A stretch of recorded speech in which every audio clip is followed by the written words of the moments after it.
Darla and I grew up next door to each other. She really has been the most devoted friend I've ever had. She's the same now as she was then in the 4th grade. We both loved music. We loved, she was a wonderful pianist, and of course I am a pianist, and so we shared that love of music. And we would listen to albums, we would listen to Scarlatti, we would listen to Vivaldi and Marilyn Horne, and we just had that great love of music and love of beauty. I've known Darla, I guess, pretty much her whole life. She's 2 years younger than I am. She's the same age as my younger brother, Dickie. And when she was in high school, she and Dickie were great friends, and she came to our house all the time. Well, we grew up in, of course, Lake City together. It's a small town, and we went to high school together. There are several things that I remember about Darla that I think are still true today. First of all, she was very athletic. She was a great basketball player. In high school, she got this ability from her father, who was just a super athlete at Clemson. In junior high, she was very competitive. I think she was a basketball star, and I think she actually won all conference a couple of years. So she's always been a competitive soul, and just always knew that she had the drive to get things done. I've known Darla over 40 years. We're actually high school classmates, so we go back quite a distance. She was athletic as well as academic in school. I always have a favorite picture in my yearbook with her in a basketball uniform. Another thing I remember from high school is that Darla was always very interesting to talk to. Even in high school, she could talk about politics or current affairs, and she's still interesting today. Her knowledge on so many subjects is just incredible. I met Darla after I started dating Julia, meeting Julia at the University of South Carolina. Darla's such an easy person to talk to, an easy person to get to know. As Julia said, she's so interested in so many things that it's just fun to be around her and fun to share, diverse interests. People always said, well, Darla, you can teach or you can be a nurse. Those are pretty much it. Those are your career choices. And that wasn't for her. She dreamed bigger than that. You can be from the South, you can be a woman, you can be anything you want to be. But it also comes with hard work. She has a work ethic. She has a major work ethic. Darla's father was in administration in the school system in the 70s, and our class of 1971 was actually the first class of totally integrated students in Lake City.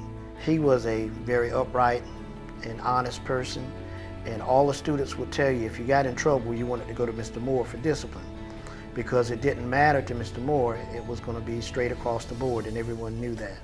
And she seems to have that same trait about her in her business dealings and in the way she has dealt with the community since returning.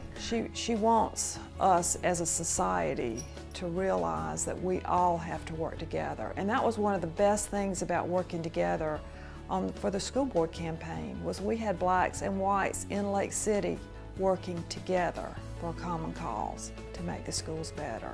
I've known Darla, like I said, approximately since I was 10 or 12 years, and we went to junior high and graduated from high school and been friends over the years. And when she first came back to the state, she was real enthusiastic about helping the young people get an education in South Carolina. Whatever involves children, she's interested in, because she realizes that a good education is your key. That's your ticket to success. She cares so deeply about seeing excellence for all kids and not making excuses for where they come from and why they haven't achieved in the past, but making sure that we're doing the things to give them opportunities for success and really path-changing opportunities for these kids. Teach for America is a 20-year-old program, and Darla serves on our national board and has for a number of years now, but we're new to South Carolina. And essentially what we are is a leadership pipeline to produce teachers in low-performing, high-need schools to commit for at least 2 years teaching. What we know we'll see here in South Carolina as a result of Darla's support and many others is a pipeline of those leaders coming to South Carolina, making a tremendous impact, and staying in the state to continue to serve our state in the highest need schools. She really has done amazing work with youth around the community. Our church has a basketball league. It's called the Highway 52 Basketball League. This is a basketball league for young men that would normally be out in the afternoon and evening hours doing all kind of things that they shouldn't be doing. There was this one kid, he had an attitude problem. It was either going to be his way or no one else's way, but eventually he discovered that we knew what we were talking about. He ended up playing like 4 years, went to college, went to Benedict College. Matter of fact, he just graduated this past May. Darla is a moving force in Lake City and this state. But again, her nature is not the one. She doesn't want a lot of limelight, and she just likes to see something getting done and progress being made. What I think makes Darla special is that she's a doer. So many people sit around and gripe and complain and say how bad things are. Darla tries to make things better. She's involved with so many things. This Palmetto Institute is trying to raise the living standards of South Carolinians, but she's done so much more than that, that a lot of people don't know. She's done things for the city of Charleston. She's supported the Boy Scouts in the PD area. She's had a lot of influence on state projects, but especially here in Lake City. She initiated the Lake City Community Foundation, and from that, it deals with the Dr. Ronald E. McNair Committee, it deals with the Chamber of Commerce, it deals with the Lake City Beautification Committee, the National Bean Market Museum. Dr. McNair was actually denied entrance into the public library as a child. And Ms. Moore and the Dr. Ronald E. McNair Foundation spearheaded an effort to get the same library that he wasn't allowed any entrance into turned into the Dr. Ronald E. McNair Life Center. The major purpose is that to be able to get and keep our students interested in math and science. It gives the youth of Lake City an opportunity to know that it doesn't matter where you're born, what your economic status is, that you can be proud of yourself, and if you have the drive and the dynamics to go places and do things, that you can actually go to the stars and beyond. I guess people wonder why she's come back to South Carolina.